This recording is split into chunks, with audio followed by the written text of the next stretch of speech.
Les règles de prescription d'un traitement antiépileptique.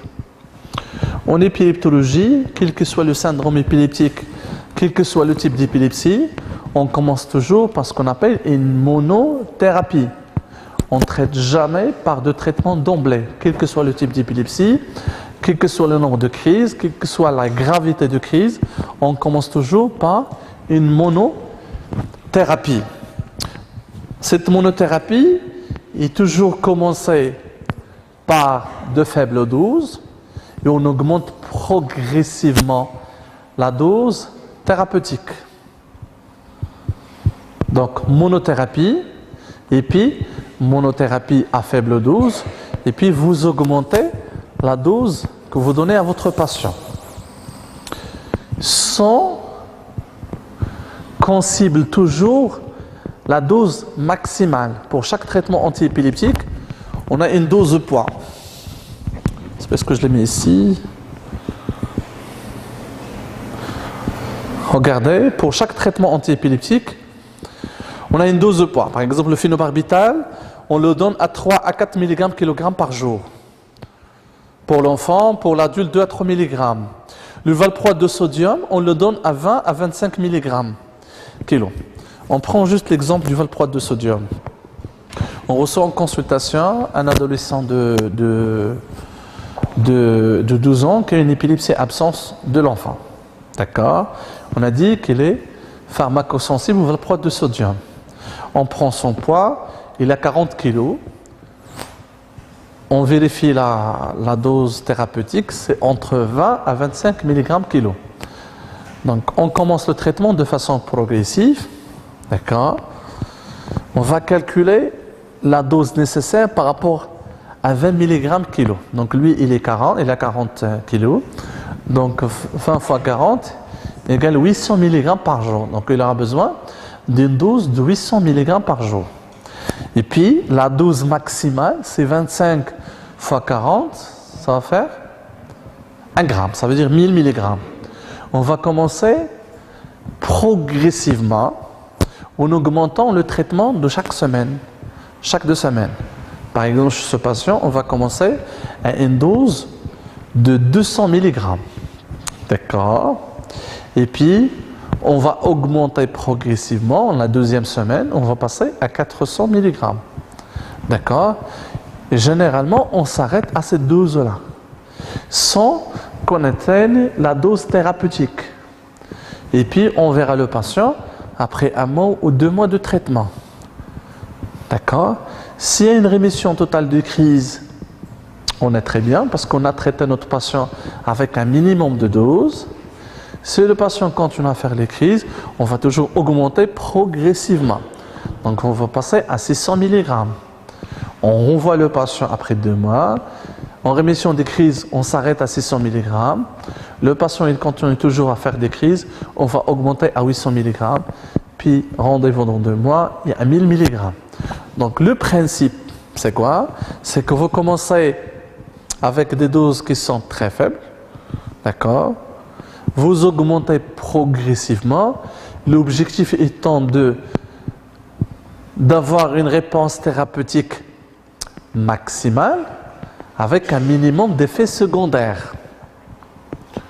C'est très dérangeant de commencer chez un enfant, chez son enfant-là. Il est à la dose thérapeutique maximale, il est à 1000 mg. Mettre la dépakine 500, un matin, un soir, ça c'est. Vous allez exposer votre patient à beaucoup d'effets secondaires. Et pas forcément, et ne pas avoir forcément un effet thérapeutique souhaité. Donc on commence toujours par une monothérapie, le premier principe. Le deuxième principe, c'est que on va augmenter progressivement jusqu'à la dose minimale efficace tolérée. La dose minimale efficace et tolérée. D'accord?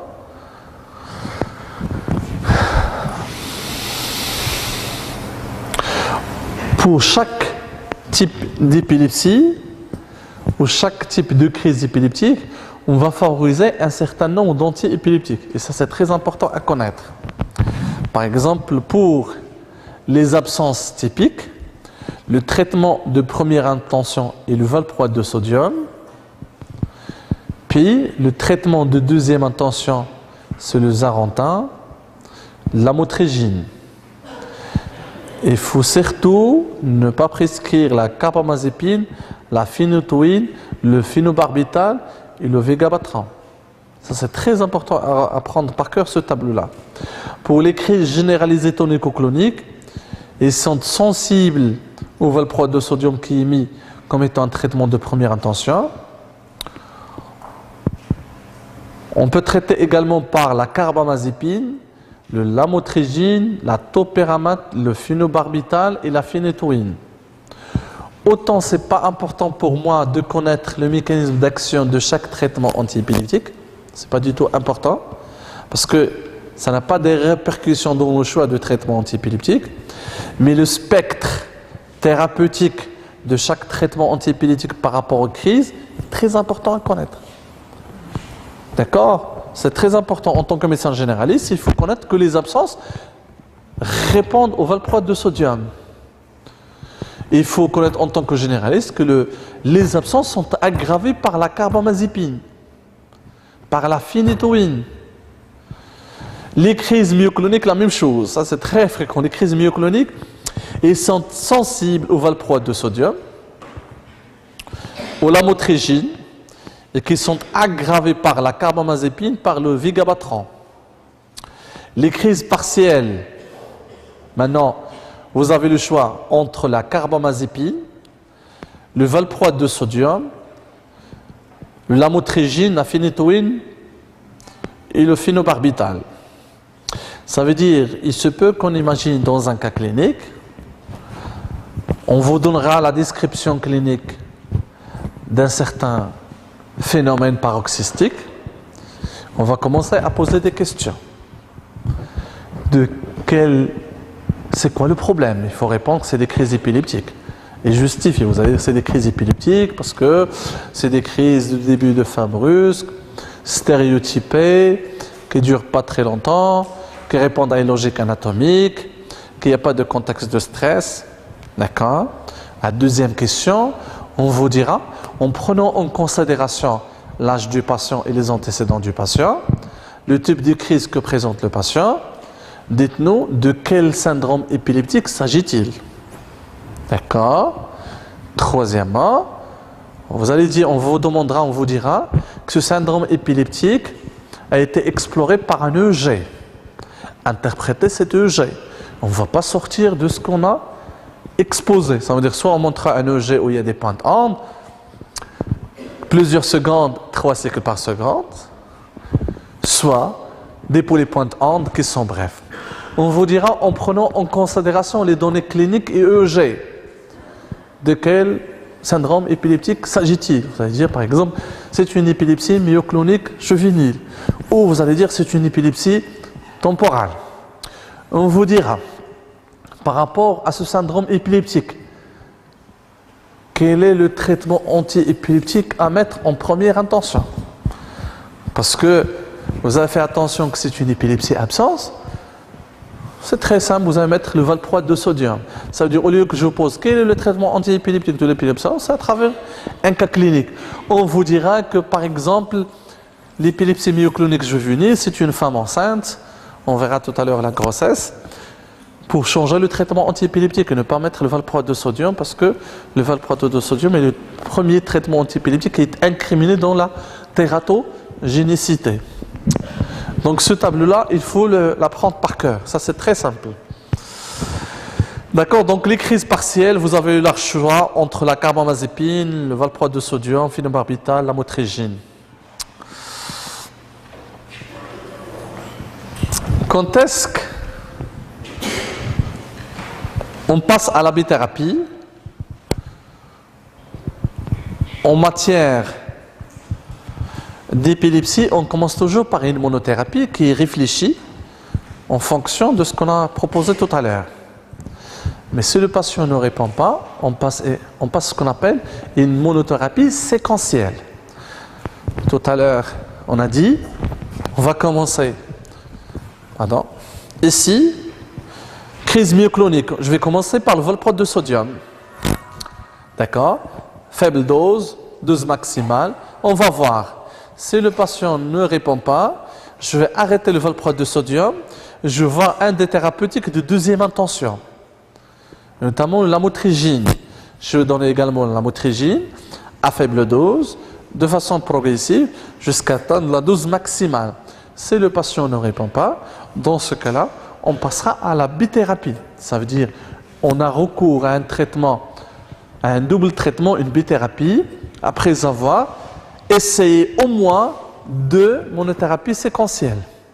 Au moins. Généralement, en pratique, on peut essayer 2, 3, 4 médicaments antiépileptiques.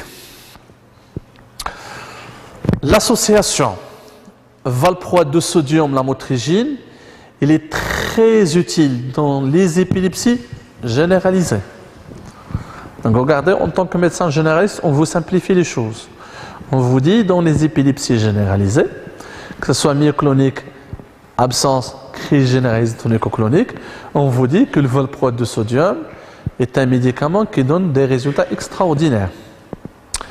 On vous dit lorsque vous avez une pharmacorésistance, l'association valproate de sodium, lamotrigine, permet d'améliorer un grand nombre de patients.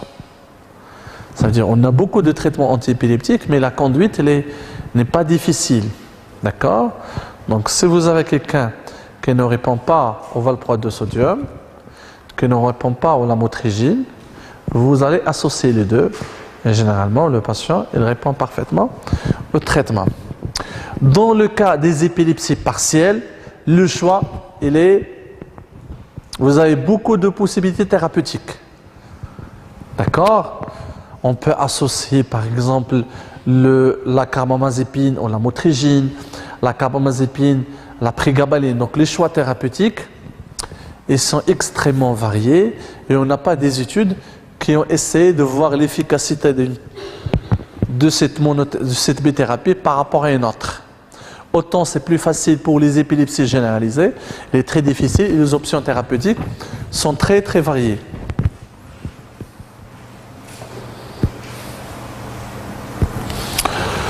Donc on a dit par rapport aux règles de prescription, on commence toujours par une monothérapie. Monothérapie séquentielle, puis passer par la bithérapie. Il faut connaître les monothérapies par rapport à chaque type de crise épileptique. Le traitement antiépileptique doit être instauré lorsque vous avez un degré de certitude par rapport à la maladie qui est très important. On ne traite jamais un épileptique avec un doute diagnostique. Donc, deuxième règle de traitement, traitez lorsque vous êtes sûr de votre diagnostic. Si vous n'êtes pas sûr du diagnostic, c'est le cas, c'est un pourcentage relativement bas par rapport aux situations faciles, mais il faudrait refaire l'anamnèse avec le patient, avec la famille, envoyer le patient à un expert en épileptologie, faire un EEG prolongé, faire le EEG du sommeil, mais prenez votre temps à éclaircir la situation parce que vous allez mettre l'étiquette de l'épilepsie pour votre patient. Généralement, lorsque vous mettez l'étiquette, pour revenir derrière, c'est très difficile. Ça veut dire que le patient, il est connu épileptique pour toujours, il va avoir beaucoup de médecins, je suis épileptique, on va commencer à changer beaucoup de thérapeutiques antiépileptiques alors que le patient, le diagnostic déjà, il n'est pas sûr. Donc, deuxième réflexe, on traite lorsqu'on est sûr de notre diagnostic. Le traitement antiépileptique ne peut être efficace que si le patient adopte une hygiène de vie stricte. Cette hygiène de vie, il comprend un bon sommeil, d'accord, l'éviction des boissons stimulantes, l'alcool, les boissons stimulantes, Red Bull. Ceci, c'est des boissons qui ont une propriété excitatrice sur l'activité cérébrale. Donc un bon sommeil, la privation du sommeil d'ailleurs est un des facteurs qu'on utilise en consultation de neurophysiologie pour déclencher les crises. On demande aux familles de faire réveiller leur enfant à 6 heures du matin pour espérer voir des crises. Donc, un bon sommeil, éviter les facteurs, les boissons stimulantes, une bonne observance au traitement anti-épileptique. Une bonne observance au traitement anti-épileptique, ça veut dire qu'il ne faut jamais oublier les prises et qu'il ne faut jamais changer les horaires de prise. D'accord? C'est des éléments de poids, des éléments de taille en consultation d'épileptologie. Il se peut que vous soyez en échec thérapeutique par inobservance au traitement anti-épileptique. Vous allez entrer en cercle vicieux, redemander des explorations, passer d'une monothérapie à une autre, passer à une bithérapie. Or, le problème, c'est juste une mauvaise observance au traitement. D'accord? Donc, on a dit, il faut s'assurer du diagnostic. On a dit une monothérapie. On a dit une bonne hygiène, le respect d'une bonne hygiène de vie. Surveillance clinique et biologique du traitement. D'accord? La surveillance clinique, il va comporter 2 volets. La rémission des crises. Est-ce qu'il y a une rémission ou pas des crises? Et par rapport à ce point-là, les maladies épileptiques doivent avoir leur agenda. D'accord? Parce que c'est des consultations qui sont quand même espacées de 3 mois ou 4 mois. Donc c'est très difficile pour un patient de se rappeler de toutes les crises. S'il fait 1 ou 2, c'est plus facile de se rappeler. Mais par la suite, après 5 ou 10 crises, très difficile de voir la courbe. Donc en consultation d'épileptologie, c'est important d'avoir vos patients avec des agendas de crise épileptique. Ça vous permet de redresser le traitement antiépileptique si jamais vous êtes en échec thérapeutique. Et puis la surveillance biologique, il dépendra de chaque traitement antiépileptique, parce que chaque traitement antiépileptique il a une toxicité particulière, mais parce qu'on utilise souvent le valproate de sodium, le phénobarbital, la carbamazépine, c'est des médicaments qui ont une toxicité hématologique et hépatique. Donc en consultation, on contrôle de façon ordinaire, trimestrielle, le bilan hépatique et la numération en formule sanguine. L'arrêt de traitement en cas de rémission totale de crise doit être fait de façon progressive. D'accord? L'arrêt brutal d'un traitement antiépileptique expose votre patient au risque d'état de mal épileptique. D'accord?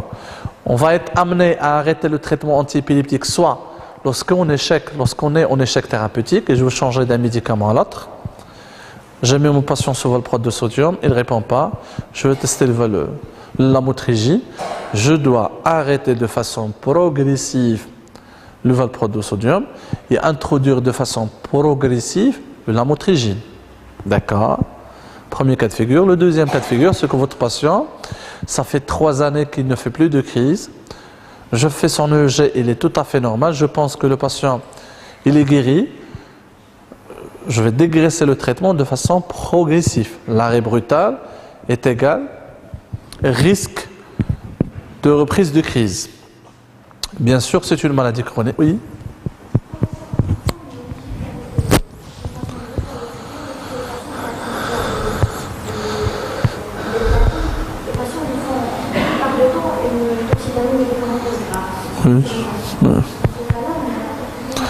Oui, bien sûr, parce que dans ce cas-là, la balance bénéfice-risque, elle tend vers le risque du médicament.